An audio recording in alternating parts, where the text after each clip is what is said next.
Hello दोस्तों। तो आज हम लोग MSW के 001 समाज कार्य का उद्गम और विकास के जो इकाई 1 है, इसमें हम लोग देखने वाले हैं समाज कार्य का इतिहास वैश्विक परिदृश्य का।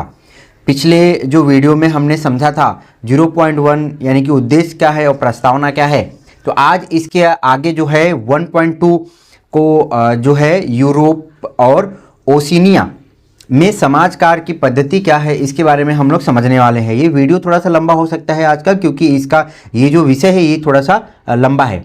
तो दोस्तों, ये जो यूरोप और ओशिनिया में समाज कार्य, इसके बारे में हम लोग समझ लेते हैं कि पूर्व औद्योगिक समय में समाज कल्याण चर्च, परिवार, गांव के समुदाय की जिम्मेदारी थी। हालांकि औद्योगिक क्रांति की शहरीकरण में सामाजिक समस्याओं की प्रकृति और सीमा को बदल दिया है। पारंपरिक संस्थान इन समस्याओं का सामना नहीं कर सकते हैं, इसलिए सरकार की सामाजिक सहायता प्रदान करने की जिम्मेदारी उठानी पड़ी। क्योंकि औद्योगिकी क्रांति पश्चिमी यूरोप से हुई थी, अतः यहीं से आधुनिक कल्याण प्रणाली का विकास हुआ था। इस प्रकार समाज कार्य पेशे का विकास सामाजिक कल्याण प्रणाली विकास में काफ़ी निकटता संबंध है। समाज कल्याण प्रणाली का विकास यूरोपीय समाज में होने वाले कई बदलावों का परिणाम था। कुछ महत्वपूर्ण परिवर्तन नीचे दिए गए हैं, उसको हम लोग समझ लेते हैं। सामाजिक राजनीतिक परिवर्तन, इसमें फ्रेंच क्रांति, रूसी क्रांति, अमेरिकी स्वतंत्रता, सामाजिक आंदोलनों और श्रम आंदोलनों का उदय हुआ। लोकतंत्र और सार्वभौमिक वयस्क मताधिकार, चर्च के अधिकार और गांव और सामुदायिक अधिकारों में गिरावट इत्यादि शामिल है। आर्थिक परिवर्तन, इसमें औद्योगिक पूंजीवाद और उद्भव, श्रमिक संगठनों का गठन, कर्मचारियों की संख्या में बढ़ोतरी, बच्चों और महिलाओं की संख्या में वृद्धि और आवधिक आर्थिक संकटों से उत्पन्न हुई व्यापक बेरोजगारी और गरीबी शामिल है। इन सामाजिक स्थितियों के जवाब में सरकार ने अपने नागरिकों को प्रदान किए गए सामाजिक सहायता कार्यक्रमों को बढ़ा दिया था। हालांकि ऐसा विश्व युद्ध सेकेंड वार यानी कि जो विश्व युद्ध हुआ था दूसरा वाला, तब तक नहीं था कि समाज कल्याण प्रणाली सरकारों की अनिवार्य हिस्सा है। यूरोप में ज़्यादातर सरकारों ने अपने नौकरशाही के हिस्से के रूप में व्यापक समाज कल्याण प्रणाली विकसित की। इसे सामाजिक समानता और शांति में योगदान करने, समाज में एक महत्वपूर्ण कार्य करने के लिए समझा गया था। इसे नागरिकों के अधिकारों के भाग के रूप में देखा गया था।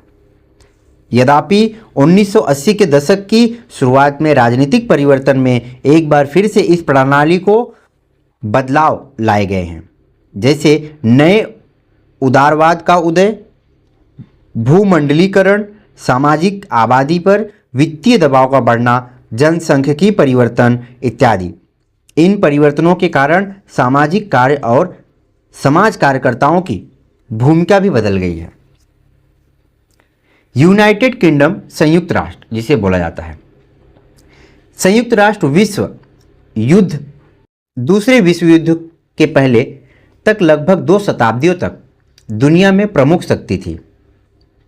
संयुक्त राष्ट्र अमेरिका, कनाडा, ऑस्ट्रेलिया, न्यूजीलैंड और दक्षिण अफ्रीका, ब्रिटेन में होने वाले सामाजिक परिवर्तन से सीधे प्रभावित थे।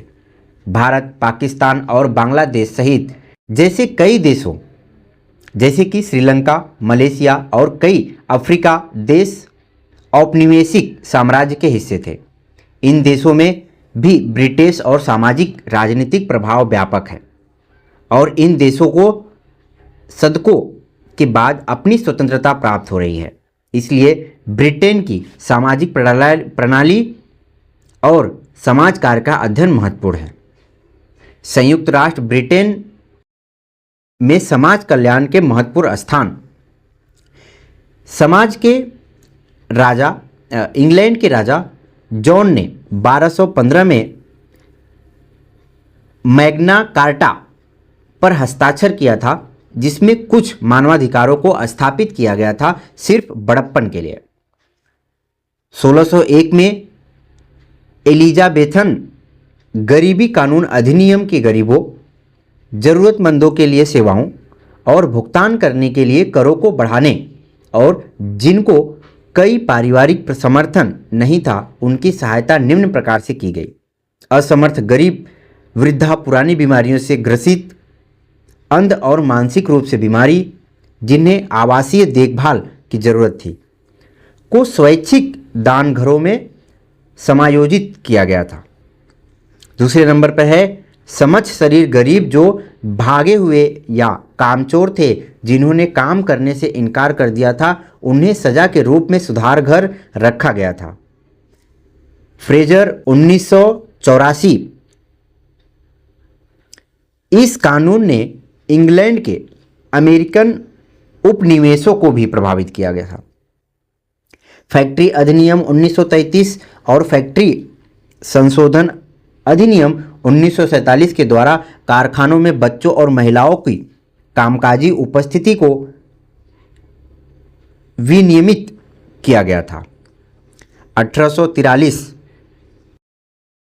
के गरीब संशोधन अधिनियम ने इंग्लैंड और वेल्स के गरीबों को दो समूहों में विभाजित कर दिया था।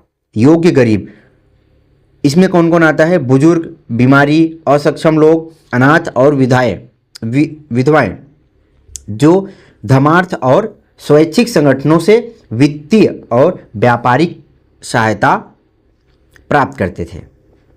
असक्षम गरीब, सक्षम शरीर वाले बेरोजगार पुरुष, एकाकी माताएं, वेश्याएं, जिन्हें एक व्यवस्था के लिए मजबूर किया गया था। इन्हें घर में रखा जाता क्योंकि इनके लिए संस्था से बाहर कोई भी राहत नहीं था। 1929 की बड़ी डिप्रेशन ने समाज को, विशेषकर गरीब और श्रमिक वर्ग को बहुत प्रभावित किया। नीति निर्माताओं ने अर्थव्यवस्था से सरकार के हस्तक्षेप को पहचान लिया और पूंजीवाद की वजह से समस्याओं को दूर करने और उनके द्वारा लोगों की सहायता करने के लिए महत्वपूर्ण भूमिका निभाई। बेवरीज का रिपोर्ट, जिसमें इच्छा रोग, अज्ञानता, गड़बड़ी और आलस्य की समस्याओं को हल करने के लिए कल्याण की विस्तृत प्रणाली का सुझाव दिया गया है। रिपोर्ट में इंग्लैंड के आधुनिक कल्याण प्रणाली की स्थापना के लिए तर्क और व्यापक मार्गदर्शन प्रदान किया गया था। इसमें एक व्यापक और सार्वभौमिक बीमा योजना की वकालत की गई थी। थैचर की कंजर्वेटिव सरकार ने कल्याण व्यवस्था प्रणाली में बड़े बदलाव लाए, जिससे समाज कार्य पेशे में भी बड़े बदलाव हुए। जैसे कि सरकार के मूल उद्देश्य को देखा जा सकता था, जो न केवल जरूरतमंदों के लिए जरूरी मदद करने के लिए था, बल्कि जनसंख्या पर नियंत्रण का भी अभ्यास था, जिन्होंने समाज में उपद्रव देखा था। सरकार का एक अन्य उद्देश्य राजनीतिक अशांति और अस्थिरता को रोकना था। 1950 के दशक सामाजिक सहायता कार्यक्रमों को अधिकार के रूप में देखा गया था। गैर सरकारी संगठन की आधुनिक काल में जरूरतमंदों की मदद करने के लिए शामिल थे। YMCA यानी कि the young mains Christian association और यंग वीमेंस क्रिश्चियन एसोसिएशन प्रमुख संगठन थे, जो औद्योगिक शहरों में आने वाले ग्रामीण आबादी के साथ काम करते थे। दो आंदोलनों, बस्ती घर आंदोलन यानी कि सेटलमेंट हाउस मूवमेंट जिसे बोला जाता था, और दान संगठन समाज यानी कि चैरिटी ऑर्गेनाइजेशन एसोसिएशन जिसे SOS के आधुनिक सामाजिक कार्य के विकास में महत्वपूर्ण भूमिका निभाया। दान संगठन समाज का उद्देश्य इस प्रक्रिया को क्रम में लाना था जिसके द्वारा दान अभ्यास किया गया था। यह उन मानदंडों का विकसित करता था जिन पर सहायता के लिए कई आवेदकों के बीच किस तरह चयन किया गया था और किस तरह की सहायता प्रदान की जानी चाहिए। यह व्यक्तियों को जब संभव हो तो उपयुक्त काम लाने का अवसर देता है। सेटलमेंट हाउस आंदोलन बच्चों और कामकाजी माताओं को सेवाएं मुहैया कराने से शुरू हुआ, लेकिन बाद में एक गैर पक्षपाती राजनीतिक आंदोलन में बदल गया, जो सरकार से गरीबों के लिए बेहतर सेवाएं की मांग करता था। सीओएस और सेटलमेंट हाउस की दृष्टिकोण काफ़ी अलग है। यद्यपि इन दोनों आंदोलनों ने गरीब की समस्याओं के समाधान के लिए मध्यम वर्ग और ऊपरी वर्ग शामिल थे। इन आंदोलनों ने लोगों को सामाजिक सेवाओं का प्रदान करने में आवश्यकता पर प्रकाश डाला। ब्रिटिश ने समाजकार शिक्षा अब विश्वविद्यालय प्रणाली का हिस्सा है। ब्रिटिश में कार्यकर्ताओं को 2012 तक सामान्य सामाजिक देखभाल जनरल सोशल केयर काउंसलिंग यानी कि जीएससीसी द्वारा नियंत्रित किया गया था और उसके बाद स्वास्थ्य पेशा परिषद हेल्थ प्रोफेशन काउंसिल इसे विनियमित कर दिया गया है। समाज में समाज कार्य की बदलती भूमिका पर बहस शैक्षणिक मंडलियों में लोकप्रिय है। समाज कार्यकर्ताओं सरकारी और गैर सरकारी क्षेत्र में और बाल कल्याण सुधार संबंधी सेटिंग स्वास्थ्य और बुजुर्ग देखभाल के क्षेत्र में कार्यरत होते हैं। ऑस्ट्रेलिया और न्यूजीलैंड, अब तक हमने देखा ये कि संयुक्त राष्ट्र ब्रिटेन में समाज कल्याण के महत्वपूर्ण स्थान क्या है उसके बारे में हमने समझा। अभी हम लोग देखेंगे ऑस्ट्रेलिया और न्यूजीलैंड में महत्व स्थान क्या है उसके बारे में। ऑस्ट्रेलिया और न्यूजीलैंड ब्रिटिश कॉलोनियां थी जो उनकी नीतियों से प्रभावित थी। महान मंदी में अमेरिका तथा यूरोप की तहत ऑस्ट्रेलिया को भी प्रभावित किया। मेलबोर्न ने सामाजिक अध्ययन और प्रशिक्षण के साउथ वेल्स बोर्ड और सामाजिक कार्य शिक्षा के लिए पहली बार विक्टोरियन इंस्टीट्यूट ऑफ एलिमनर्स की स्थापना की गई थी। 1939 तक इससे संबंधित कुल 5 संस्थान थे। केवल 6 राज्यों में से 3 राज्यों में 3 सामान्य स्कूल और 2 प्रशिक्षण अस्पताल थे। श्रेपियर ने और जॉर्ज 2001 दूसरे विश्व युद्ध तक युद्ध के कुछ परिणामों से निपटने के लिए समाज कार्यकर्ताओं की आवश्यकता उत्पन्न किया गया था। इस समय समाज कार्य एक महत्वपूर्ण पेशे के रूप में देखा गया था और आपूर्ति से अधिक मांग बढ़ गई थी। 1950 के अंत तक समाज कार्य शिक्षा विश्वविद्यालय सेक्टर के अच्छी तरह स्थापित हो चुकी थी। पेशेवर सदस्यता की योग्यता और सामाजिक कार्यक्रमों की मान्यता के लिए मानक सेटिंग की आवश्यकता थी। इसलिए 1974 में दस्तावेज और कल्याणकारी राष्ट्रीय परिषद की स्थापना के लिए न्यूनतम शैक्षणिक आवश्यकताएं बनाई गई। 1975 तक पूरे राज्य में समाज कार्य के 11 स्कूल थे, जिसमें से 2363 छात्रों का नामांकन था। 2004 तक समाज कार्य के स्कूलों की संख्या बढ़कर 22 हो गई थी। यह अनुमान है कि वर्ष 1000 प्रतिवर्ष 1000 स्थानक होते हैं। फिर भी ऑस्ट्रेलिया में मानव सेवा कार्य बल में समाज कार्यकर्ताओं का एक छोटा अंश ही होता है। न्यूजीलैंड के तत्कालीन विश्वविद्यालय में पेशेवर समाज कार्य शिक्षा की शुरुआत की हुई, जिसमें 1947 में समाज कार्य विद्यालय की शुरू करने की योजना की मंजूरी दी गई। हालांकि इसे सामाजिक विज्ञान का स्कूल नाम दिया गया था। सामाजिक विज्ञान में स्कूल में स्थानकों ने 14 वर्ष के बाद 1964 में न्यूजीलैंड स्कूल्स ऑफ सोशल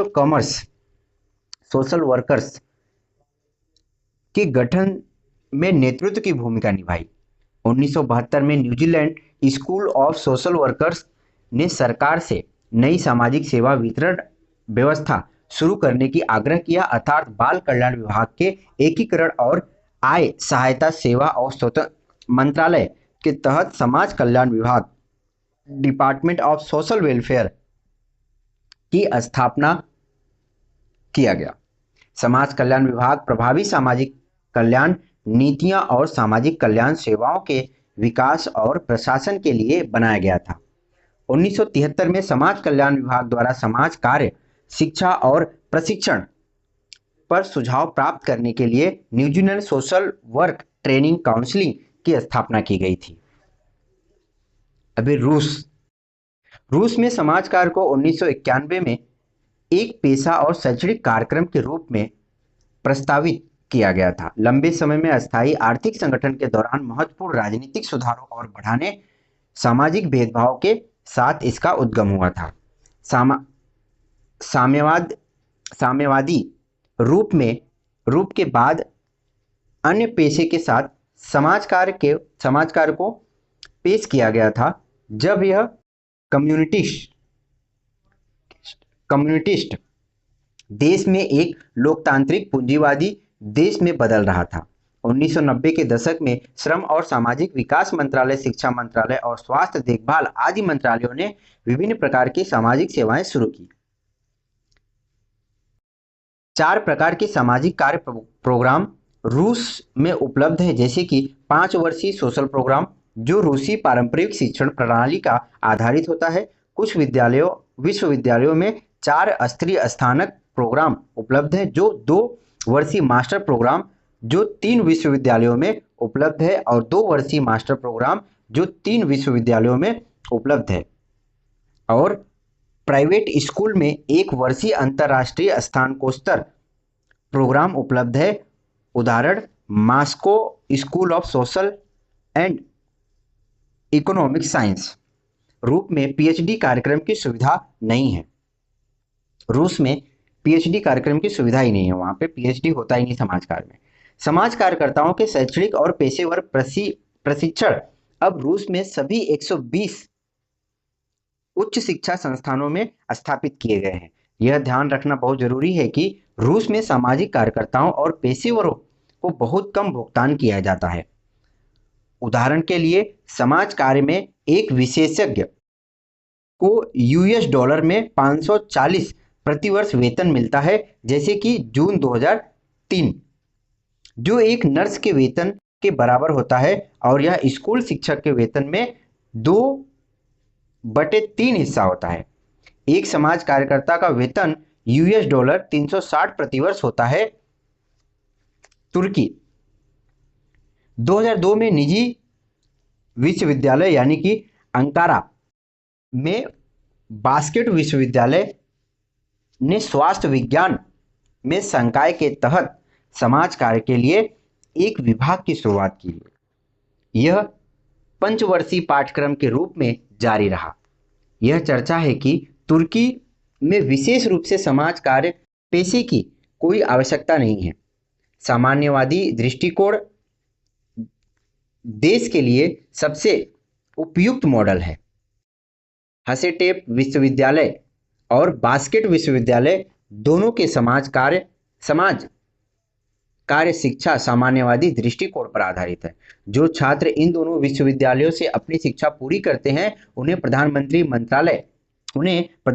मंत्रालय, स्वास्थ्य मंत्रालय, शिक्षा मंत्रालय और कानून मंत्रालय में काम मिलता है।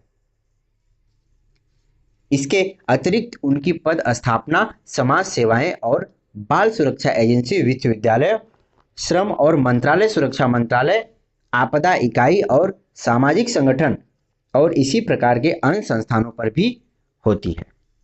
तो दोस्तों ये थी एक जो हमने 2.1 1.2 का कवर किया। कैसी लगी आपको, आप कमेंट करके बताइए। फिर मिलेंगे हम लोग अगले एपिसोड में 1.3 को लेकर के, जिसमें हम लोग समझेंगे कि उत्तरी अमेरिका में समाज कार्य क्या है।